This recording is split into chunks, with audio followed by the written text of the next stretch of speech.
J-E-L-L-O.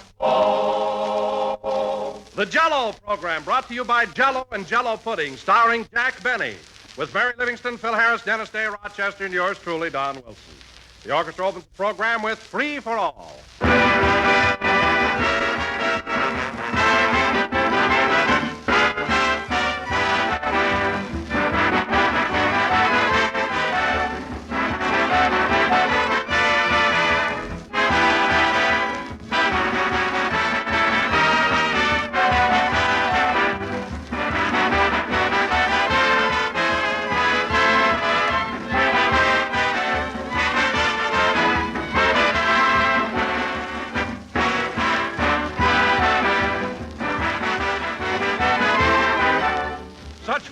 Such swell, rich flavor. That's what you're going to say, friends, the very first time you taste the new Jell-O. Because Jell-O today is extra rich thanks to a new and exclusive Jell-O process. By means of this amazing process, Jell-O's glorious goodness is locked in, protected for your pleasure. And never before has Jell-O tasted so downright grand. Never before has it been a more perfect dessert, a more delicious treat. You'll enjoy it more than ever now that Jell-O's famous flavor is locked right into the tiny Jell-O particles. Just try it and see. Prove for yourself that Jell-O's flavor really is locked in. Open a package of Jell-O. Notice that there's no telltale odor, no sweet, fruity aroma to warn of escaping flavor. But the instant you dissolve the Jell-O into a grand Jell-O dessert, out pours its captive flavor to make that dessert a wonderfully rich, tempting treat. So order several packages of Jell-O tomorrow. Remember, Jell-O's new locked-in flavor makes Jell-O more than ever the dessert for you.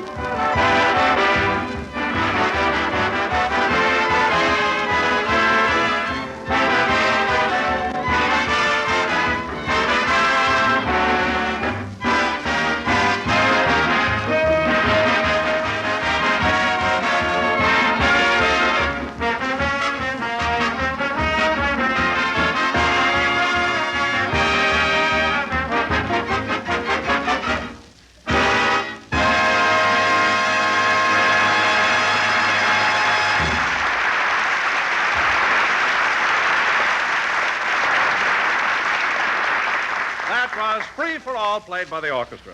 And now, ladies and gentlemen, as you all know, daylight saving time goes into effect tomorrow, and clocks throughout the country will be moved 1 hour ahead. That's right. So, without further ado, we bring you a man who will have only 11 hours sleep tonight instead of his usual 12, Jack Benny.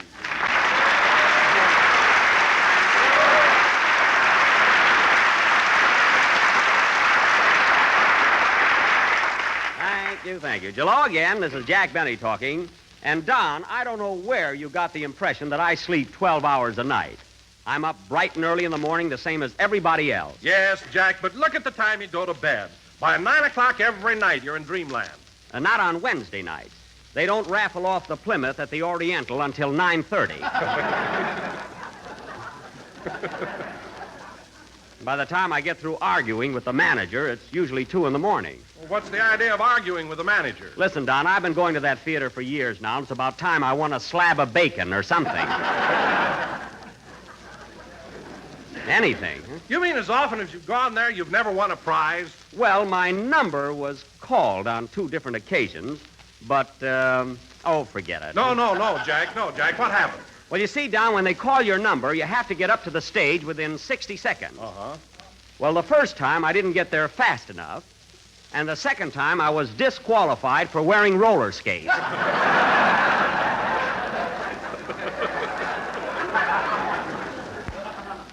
I missed out on a case of minute tapioca.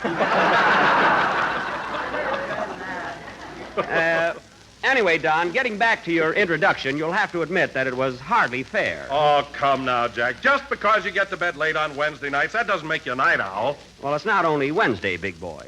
You know what time I hit the hay last night? 4 a.m. 4 a.m.? My goodness, were you out night clubbing? No, it was Mr. Billingsley's fault. He was playing soldier outside my bedroom door, and just because I didn't know the password, he wouldn't let me in.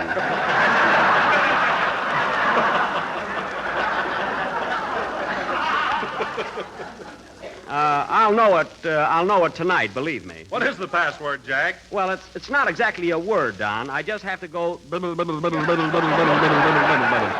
A couple of times. Oh, hello, Mary. Hello, Jack. What are you booing about? Oh, it's just a password. Thank heaven. I thought radio had finally smacked you down. No, nothing like that. My ears ring frequently, but that's about all. That's good. Say, Jack, did you tell Don the bad news? Not yet. What bad news? Well, on account of daylight saving next week, Jack is going to dock us all 1 hour's pay. 1 hour's pay? It's only for the duration. You'll get it back as soon as the war is over. The hour or the money? Both. It's wartime. And if there are any more objections, just read your contract. Who can read it? You got one whole page written in Eskimo. Well? Mine, too. Now, what's the big idea? Because when the contracts were drawn up, my lawyers happened to be Smith, Smythe, Mullen, and Mooseface. Now, drop it. Leave it to Benny to get a lawyer that can spear fish for him, too. Mary, I retain Mooseface by the year. What's he going to do when someone isn't suing me? Just sit around? Be reasonable. Say, Jack, what does that Eskimo clause in our contract mean? I've never had it translated. I have. It says, actor who want raise can put high heels on snowshoes. Well, that's not a literal translation, but that's the gist of it. And I don't want you all reading your contract. If I hear another word about contracts, I'll scream. Virgil, just make with the noise and no dialogue. You're only the sound man here. Well, I get more fan mail than you old tin type. Get away from that microphone. Now beat it. Oh, Jack, stop picking on Virgil. He's very important to our show, and you know it. Important? Yes, in all our plays, he opens doors, rings bells, shoots guns. Oh. And when you're supposed to walk down the street, Virgil walks for you. Virgil walks for me? Well, any sound man can do that. With your flat feet, that's hard, Daddy.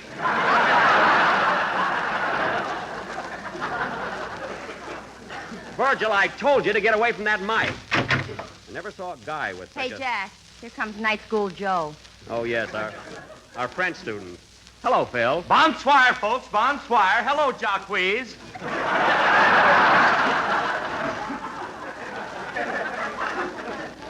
Jacques. And Marie and Dune. Dune? Phil, a dune is a great big pile of sand. But I guess you're right. Anyway, why don't you cut out that French? The stuff you say doesn't even make sense. Well, I learned a new one this week. Get a load of this, Jackson. Ma orchestre travaille dans Dune soupier. What does that mean? My orchestra works in the soup tureen.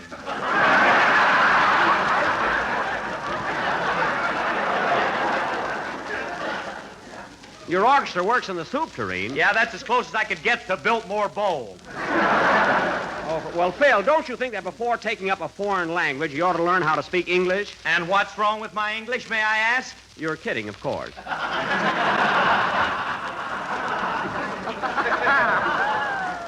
And now, folks... No, I ain't. What's wrong with my English? Phil, I met a Fiji Islander once with a ring in his nose who had only been in this country 3 weeks, and he speaks better English than you do. Much better. Well, then I got to get one of them rings.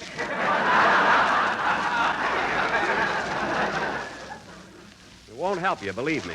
Let him get one. This is an emergency.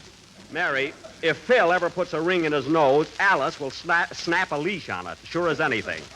And now, folks, Phil Harris and his 18 dreamboats will entertain us with a band number. Hit it, Phil. Oui, amigo. Phil, amigo is Spanish. You're talking Spanish now. Then I want more money. Oh, play. Play, go ahead. Hold it a minute. Come in. Mr. Benny, Yes? do you recognize me? No, I don't. Well, that's my fault. I should never have taken that ring out of my nose. Get out of here. He's a Fiji Islander, all right. Look at that bushy head of hair.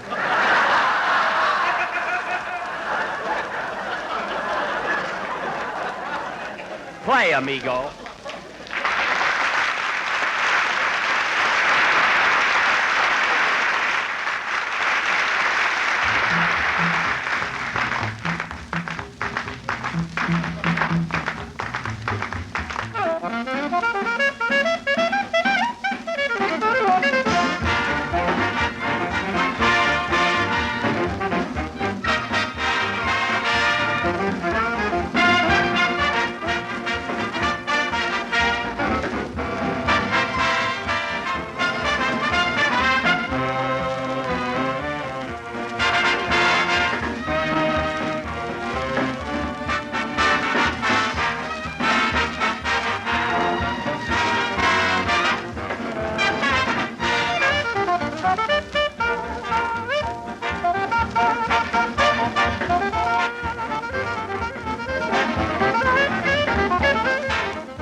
That was a medley of Deep in the Heart of Texas and The Eyes of Texas Are Upon You, played by Phil Harris and his orchestra, who may be heard nightly except Sunday in the soup tureen of the Biltmore Bowl. Say, Phil, that medley was really thrilling. How'd you happen to play it? Well, I got a lot of pals in Texas, and I don't want them to forget me. Oh, yes, you and the boys work down there every summer, don't you? Yeah, last year we did one-night stands in Fort Worth, Dallas, and Galveston, and then we played 3 months in Van Horn. 3 months, eh? Yeah, that's what they gave my guitar player for stealing the cow.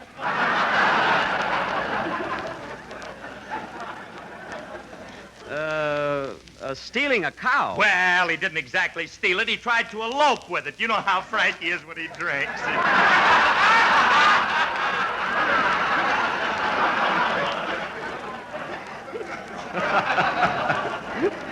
Yeah. He must have eloped with that guitar, too. It's got Gene Autry's name on it. Now, let's see, where are we? Well, it's about time for my play, isn't it, Jack? Oh, yes, your play. And now, folks, Mr. Don Wilson, that eminent American author, has written another of his famous one-act plays. Take it, Doon Wilson. Ladies and gentlemen, the scene is the honeymoon cottage of a young couple who have just been married. The bride, played by Mary Livingston, Mary. is awaiting the arrival of her husband, for whom she has just prepared her first dinner. We take you now to the home of Mr. and Mrs. Typical American.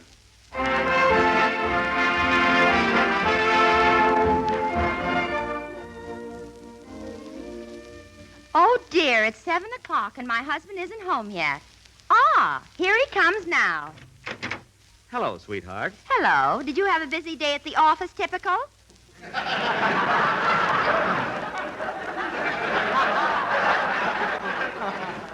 Oh, awful. That fresh boss of mine had me sitting on her knee all day. I'm a secretary, folks. Well, look what's on the table. Are you working a jigsaw puzzle, darling? No, that's your dinner. Yipe! So you surprised me, eh, darling? Yes. Sit down, Tippy. My, this looks so good. What would you like with your dinner, sweetheart? Coffee, tea, or milk? Milk, please. Okay.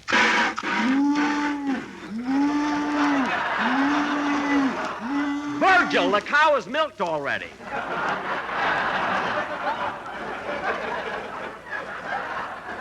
The milk's in the bottle. Now pay attention. Well, look at those homemade biscuits. Look at those homemade biscuits. Did you make them yourself? Yes, take this hammer and butter them. They are. They are a little cementy. And my goodness, look at this platter of meat. You'll love it, dear. It's Swiss steak. Swiss steak. Ole, ole, hee-hoo! Virgil!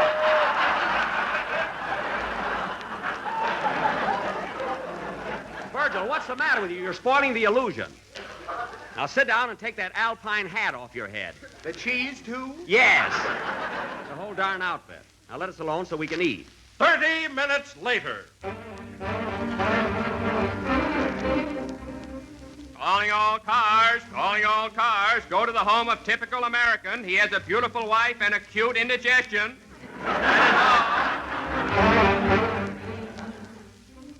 Ooh. Darling, what's the matter? Typical. Typical, speak to me. Ooh. Poor boy. Well, it looks like I'll have to eat this bowl of tempting and economical Jell-O all by myself. Oh, no, you don't. Give me some of that, too. Even you can make Jell-O right. Thank you.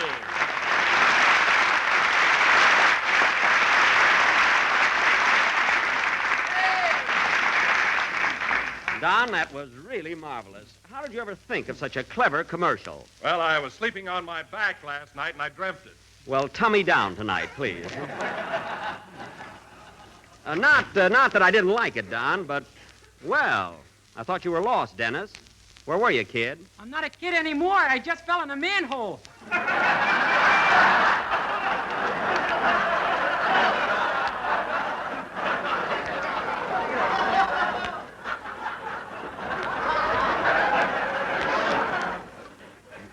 Oh, fine. He fell in a manhole. Fell in a manhole, that makes him a man. I suppose if you fell in a gopher hole, you'd be a gopher. Yeah. Jack fell in a rat hole once. Oh, quiet.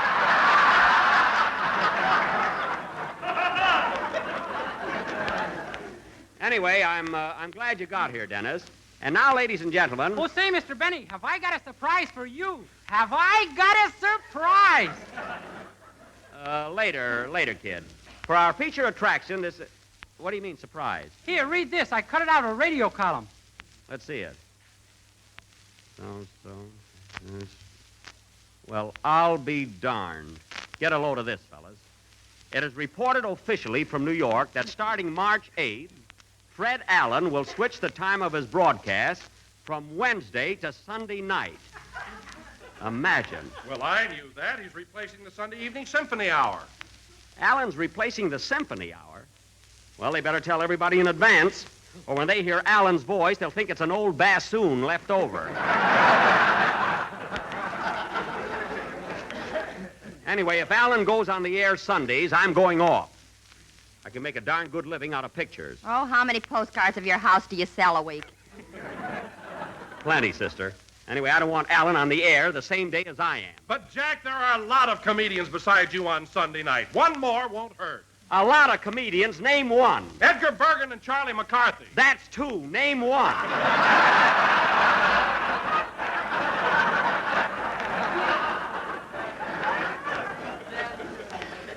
Now, I dare you. Oh, Jack, you know very well that Edgar Bergen plays both parts. McCarthy is a dummy. Oh, so you're falling for that stuff, too, eh?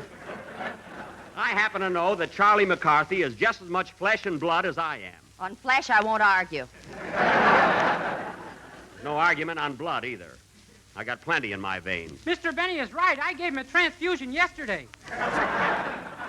You didn't give me anything. I paid you $5 a gallon.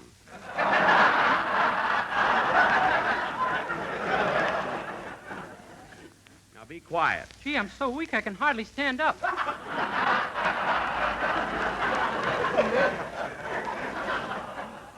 Well, it's your own fault. You didn't say when.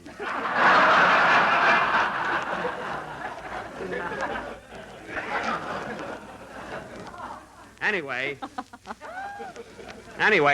I've got to do something about Allen. Gosh, I'm dizzy. Dennis, eat liver. You'll get it back. I know what, Mary. Mary, get me Mr. John Swallow on the phone. His private extension is 309. Okay. I'm going to nip this in the bud. He's the program manager. I'm going to straighten out this Allen Sunday night situation. I don't get mad often, but when I do. Hello? Hello, Mr. Swallow. Oh, Hello, Mr. Swallow. When did you get back from Papa's Pride? give me that phone.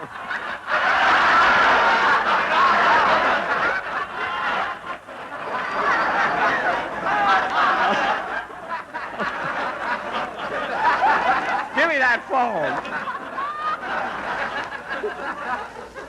Hello, Mr. Swallow. This is Jack Benny. Say, I just found out something, and I'd like to talk to you about it. Now, I'm not going to stand for any... I'm glad you called, Jack. What? Mr. Williams, the censor, tells me he's been having a little trouble with you. Trouble with the censor? Who, me? Yes. Now, Jack, when he tells you to take a joke out of your program, don't argue about it. Take it out. What? Wait a minute, Mr. Swallow. Are you referring to the gag we were going to do about cooking flapjacks on a griddle? I certainly am, and you ought to be ashamed of yourself. Well, for heaven's sake, what's wrong with cooking flapjacks on a griddle? The word griddle sounds exactly like girdle.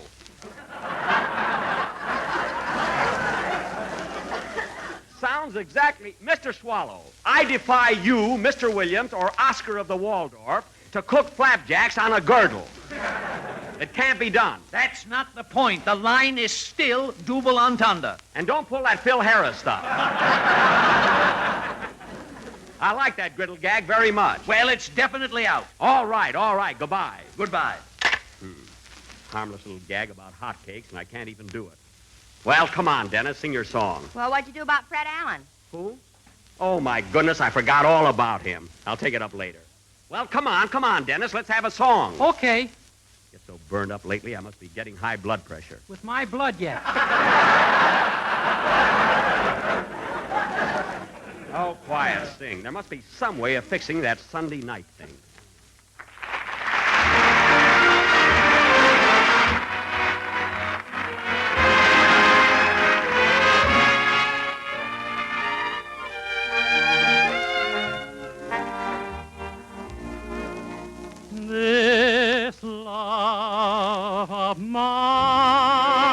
time goes on and on. For life is empty since you have gone. You're always on my mind, so out of sight. It's lonesome through the day, and oh, what night I cry my heart out. It's bound to break, since nothing matters. Let it break. I ask the sun and the moon, the stars that shine, what's to become of it, this love of mine? I cry my heart out, it's bound to break, since nothing matters. Let it break. I ask the sun and the moon, the stars that shine, what's to become of it, this love of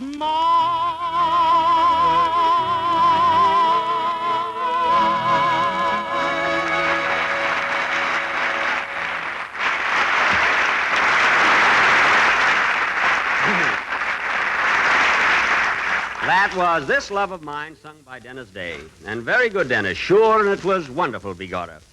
And now, ladies and gentlemen... Well, Dennis, your blood is working on him. Yes, it is at that. Gee, I wish there wasn't such a tightwad. We'd all get a raise. Hooray, I've got an alibi. And now, folks... Say, Jack, what are you going to do about the Fred Allen situation? Yeah, you gonna let that guy get away with it? Well, I've been thinking it over, gentlemen, and I'm going to form a little group that'll take care of him. The SAALC. What's that stand for? Sunday Artists Against Low Comedy. I'm going to send letters to Bergen, Abbott and Costello, Phil Baker, Gildersleeve, and all of them. What about me? I'm a Sunday artist. You're a Sunday... Well, I'm having enough trouble with Mr. Swallow.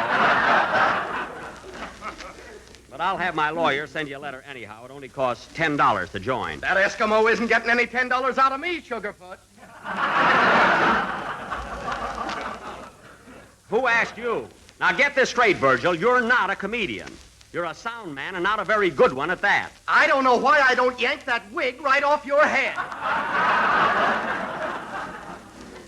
You lay one hand on me, and you'll... Oh, Jack, stop pointing at your glasses. He won't hit you.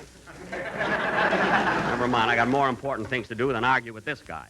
Until March 8th, I'll be working day and night. You mean to say that you're going to all this trouble just to keep Allen off the air Sundays? I owe it to the public. It's a crusade. That's what it is. Well, gee, I don't know what all this fuss is about. Personally, I think Mr. Allen is wonderful. Dennis, you're fired. Anyway, Don, get out, scram, kid. Anyway, Don, I think I'll send you... Leave the music here, Dennis. It's not yours.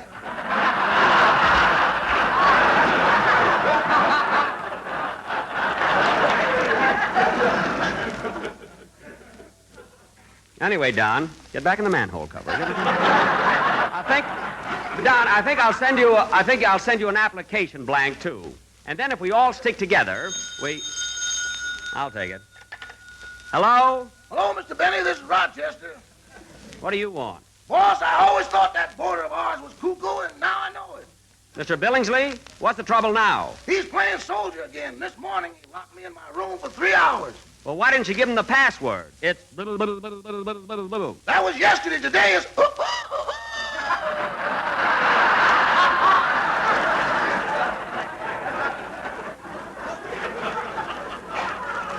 Oh, so he changed it, eh? Well, I'm glad you told me. I don't want to have to go to a hotel tonight. Now, Rochester, you just humor Mr. Billingsley and let him play soldier. He's perfectly harmless. What about that shotgun he carries around? That shotgun isn't loaded. It ain't, eh? No. You know that big picture we got in the library of George Washington crossing the Delaware? Yes? Well, he'll never make it in that boat. It's full of holes.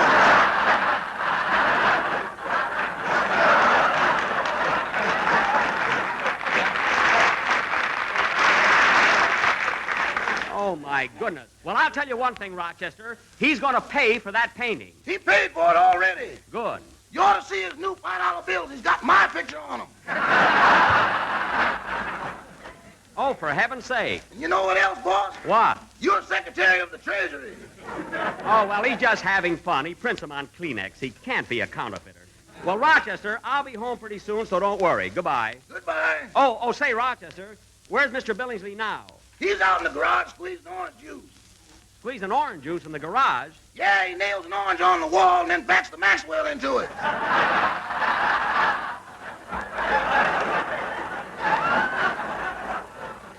Oh, well, I'll see you in a little while. So long. So long. I was wondering where those yellow spots on my garage wall came from.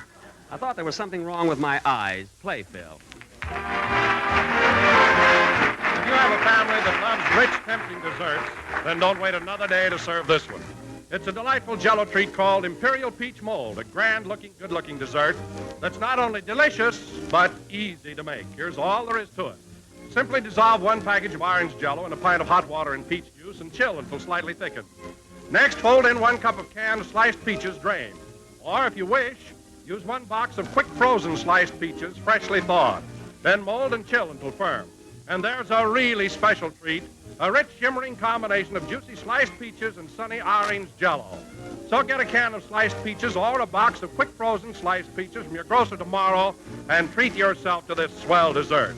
When you make it, be sure to use genuine Jell-O, because Jell-O is extra delicious, thanks to its new locked-in flavor. We're a little late, so good night, folks.